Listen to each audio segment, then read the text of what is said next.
പ്രതിപക്ഷവും ഭരണപക്ഷവും ആരോപണ പ്രത്യാരോപണങ്ങൾ ഉന്നയിക്കുകയാണ്. അതിൻ്റെ അടിസ്ഥാനപരമായ കാരണമെന്നത് ഈ ശബരിമല സ്വർണ്ണ കവർച്ചയിൽ ഈ രണ്ട് കൂട്ടരും ഒരുപോലെ പ്രതിപ്പട്ടികയിൽ നിൽക്കുകയാണല്ലോ. ആദ്യഘട്ടത്തിൽ അറസ്റ്റിലാകുന്നതും അതല്ലെങ്കിൽ ഈ കേസുമായി ബന്ധപ്പെട്ട് CPM ആണ് പ്രതിരോധത്തിലായതെങ്കിൽ, പ്രതിക്കൂട്ടിലായതെങ്കിൽ, പിന്നീട് അത് UDF-നെ കൂടി ഘട്ടം ഘട്ടമായി ബാധിക്കുന്നുണ്ടായിരുന്നു. അടൂർ പ്രകാശുമായി ബന്ധപ്പെട്ടുള്ള ആരോപണങ്ങൾ, ഈ ഉണ്ണികൃഷ്ണൻ പോറ്റി എന്ന ഒന്നാമത്തെ പ്രതി സോണിയാഗാന്ധിയുടെ ഔദ്യോഗിക വസതിയായ 10 ജൻപത്തിൽ കടന്നുകൂടിയ സംഭവ വികാസങ്ങൾ, അപ്പോൾ അതെല്ലാം കോൺഗ്രസിനെയും അക്ഷരാർത്ഥത്തിൽ പ്രതിക്കൂട്ടിലേക്ക് തള്ളിവിട്ട സംഭവ വികാസങ്ങളാണ്. ഇന്നിപ്പോൾ നിയമസഭയിൽ എന്തൊക്കെയാണ് സംഭവിച്ചത്? പോറ്റിയെ കയറ്റിയെ പാരഡി ഗാനം ആലപിക്കുമ്പോൾ പ്രതിരോധിക്കുവാനായി CPM-ന്റെ നേതാക്കൾ, MLA-മാർ, മന്ത്രിമാർ എന്തൊക്കെ കാര്യങ്ങൾ തിരിച്ച് അസ്ത്രമായി ഉപയോഗിച്ചു?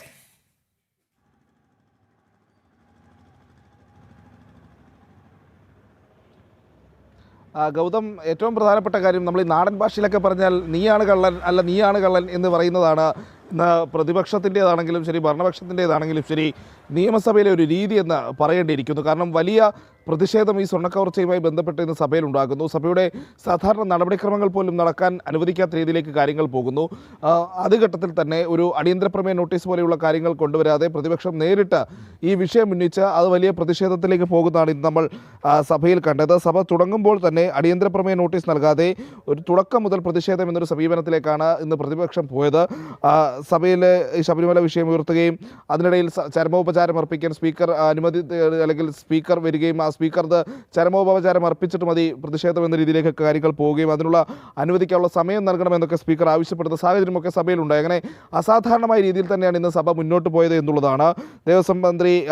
മുൻ ദേവസ്വം മന്ത്രി കടകംപള്ളി സുരേന്ദ്രൻ്റെ അറസ്റ്റ്, നിലവിലത്തെ ദേവസ്വം മന്ത്രി VN വാസവൻ്റെ രാജി തുടങ്ങിയിട്ടുള്ള ആവശ്യപ്പെട്ടായിരുന്നു ഇന്നത്തെ പ്രതിപക്ഷത്തിൻ്റെ ബഹളം എന്നുള്ളത്. അതോടൊപ്പം തന്നെ ഇന്ന് ശബരിമല സ്വർണ്ണക്കവർച്ചയുടെ ഉത്തരവാദിത്തം ഏറ്റെടുത്താൻ ഇത്തരം രാജി വേണ്ടതെന്നുള്ള ആവശ്യങ്ങളൊക്കെ ഉയർത്തിയായിരുന്നു അവർ മുന്നോട്ട് പോയത്. അതേസമയം പ്രതിപക്ഷത്തിൻ്റെ ഈ നീക്കത്തെ, അതായത് ഒരു അടിയന്തര പ്രമേയം പോലും അവതരിപ്പിക്കാതെയുള്ള പ്രതിഷേധ നീക്കത്തെ ഭരണപക്ഷവും കാര്യമായി കടന്നാക്രമിച്ചു എന്നുള്ളതാണ്. MP രാജേഷ് പറഞ്ഞത് ഈ അടിയന്തര പ്രമേയത്തിലുള്ള അവകാശം ഉപയോഗിക്കാതെ അതിനുള്ള ധൈര്യമില്ലാതെയാണ് ഇപ്പോൾ പ്രതിപക്ഷം ഇത്തരത്തിൽ ബഹളം വയ്ക്കുന്നത് എന്നുള്ളതാണ്.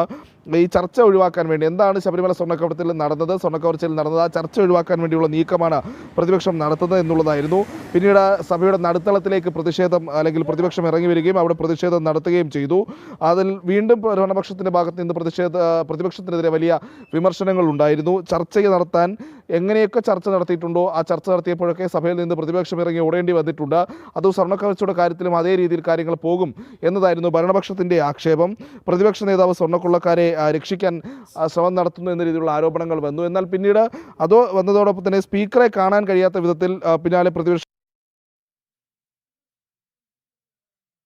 വീട്ടിൽ ഉണ്ണികൃഷ്ണൻ പോറ്റി എത്തിയതുമായി ബന്ധപ്പെട്ടുള്ള വിമർശനങ്ങൾ സജീവമായി. ഇത് ഭരണപക്ഷത്തിൽ നിന്ന് മന്ത്രി MP രാജേഷാണ് പ്രതിപക്ഷത്തെ ഏറ്റവും കൂടുതൽ കടന്നാക്രമിച്ചത്. കോൺഗ്രസ് കൊടിമരം ചിതലരിച്ചെന്ന് പറഞ്ഞ് സ്വർണ്ണം കെട്ട മഹാന്മാരാണ് കോൺഗ്രസുകാർ. ഫോട്ടോകൾ ഏതൊക്കെ വരും, ഇനിയും വരുമെന്നുള്ളത് ഞങ്ങൾ കാണിച്ചു തരാം. അപ്പോൾ സ്വർണം കെട്ടവരെ സഖാക്കളാണ് അയ്യപ്പ എന്നുള്ള ബാനർ പ്രതിപക്ഷം ഉയർത്തിയപ്പോൾ കോൺഗ്രസ് തിരിച്ചു പാടിയത് ഭരണപക്ഷം തിരിച്ചു പാടിയത് സ്വർണം കെട്ടവരാരെ കോൺഗ്രസ് ആണ് എന്ന രീതിയിലാണ്. അങ്ങനെ രണ്ടു പേരും അങ്ങോട്ടും ഇങ്ങോട്ടും ആരോപണ പ്രത്യാരോപണങ്ങൾ നടത്തി. പ്രത്യേകിച്ച് ഒന്ന് കടകംപള്ളി സുരേന്ദ്രനെതിരെ വലിയ രീതിയിലുള്ള ആരോപണമായി പ്രതിപക്ഷം നിലനിൽക്കുമ്പോൾ സോണിയാഗാന്ധിയുമായി ഉണ്ണികൃഷ്ണൻ പോറ്റി നടത്തിയ കൂടിക്കാഴ്ചയുമായി ഉയർത്തിയാണ് ഇന്ന് ഭരണപക്ഷം അതിനെ പ്രതിരോധിക്കുന്നത് കണ്ട്. അങ്ങനെ വലിയ രീതിയിൽ പ്രത്യേകിച്ച് ചോദ്യങ്ങളിൽ നിന്ന് പ്രതിപക്ഷം ഒളിച്ചോടുന്നു എന്ന രീതിയിൽ ഭരണപക്ഷം ആരോപണം ഉന്നയിക്കുന്നു. അതേസമയം കൃത്യമായ നടപടി സ്വീകരിക്കാതെ ഈ നിലവിലത്തെ ദേവസ്വം മന്ത്രി അടക്കമുള്ളവർ രാജിവെക്കാതെ ഈ രീതിയിൽ സഭാ നടപടികളുമായി സഹകരിക്കാൻ സാധിക്കില്ല എന്ന നിലപാടിൽ ഉയർച്ച പ്രതിപക്ഷവും നിന്നു. ഒടുവിൽ ഇന്നത്തെ സഭാ ദിവസം ആ രീതിയിൽ മുന്നോട്ട് പോകാൻ കഴിയാതെ വന്നതോടുകൂടി ഒടുവിൽ സഭാ സമ്മേളനം ഇന്നത്തേക്ക് പിരിച്ചുവിടുകയും നാളത്തേക്ക്, അതായത് ഈ സന്ധി പ്രമേയത്തിനുള്ള ചർച്ച പകുതിയിൽ വെച്ച് തുടക്കത്തിൽ തന്നെ അവസാനിച്ച സഭ ഇന്നത്തേക്ക് പിരിയുകയാണ് ഉണ്ടായത്. മുഖ്യമന്ത്രി ഇന്ന് സഭയിൽ സംസാരിച്ചിരുന്നു. അദ്ദേഹം പറഞ്ഞത് ഈ പ്രതിപക്ഷത്തിന് സഭ നടത്താതിരിക്കുന്നതാണ് പ്രതിപക്ഷത്തിന് താല്പര്യം എന്നുള്ളതാണ് തോന്നുന്നത്. അതുകൊണ്ട് സഭാ നടപടികൾ ഒഴിവാക്കി ചൊവ്വാഴ്ച ചേരുന്നതായിരിക്കും നല്ലതെന്ന് മുഖ്യമന്ത്രി പറഞ്ഞു. അങ്ങനെ മുഖ്യമന്ത്രിയുടെ നിർദ്ദേശവും അംഗീകരിച്ചുകൊണ്ട് നന്ദി പ്രമേയത്തിനുള്ള ചർച്ച ചൊവ്വാഴ്ചയായിരിക്കും തുടരുന്നത്. അങ്ങനെ സഭ ഇന്നത്തേക്ക് പിരിയുകയും ചെയ്തിരിക്കുന്നു. യഥാർത്ഥത്തിൽ പറയുകയാണെങ്കിൽ കാര്യക്ഷമമായിട്ടുള്ള ഒരു ചർച്ചയും ഈ സ്വർണ്ണക്കവർച്ചയുമായി ബന്ധപ്പെട്ട നിയമസഭയിൽ നിന്ന് ഉണ്ടായിട്ടില്ല എന്നുള്ളത് നമ്മൾ മനസ്സിലാക്കേണ്ടിയിരിക്കുന്നു. പ്രതിപക്ഷത്തിന്റെ ചില ബഹളങ്ങൾ ഉണ്ടാകുന്നു സഭയിൽ, അതിന് മറുപടിയായി ഭരണപക്ഷത്തിന്റെയും ബഹളങ്ങൾ ഉണ്ടാകുന്നു. അന്നതിനപ്പുറത്തേക്ക് ഈ ശബരിമല സ്വർണ്ണക്കവർച്ചയുമായി ബന്ധപ്പെട്ട കാതലായ ഒരു ചർച്ചയ്ക്കും സാഹചര്യം ഇന്ന് നിയമസഭയിൽ ഉണ്ടായില്ല എന്നുള്ളതാണ് യാഥാർത്ഥ്യം. ഗൗതം.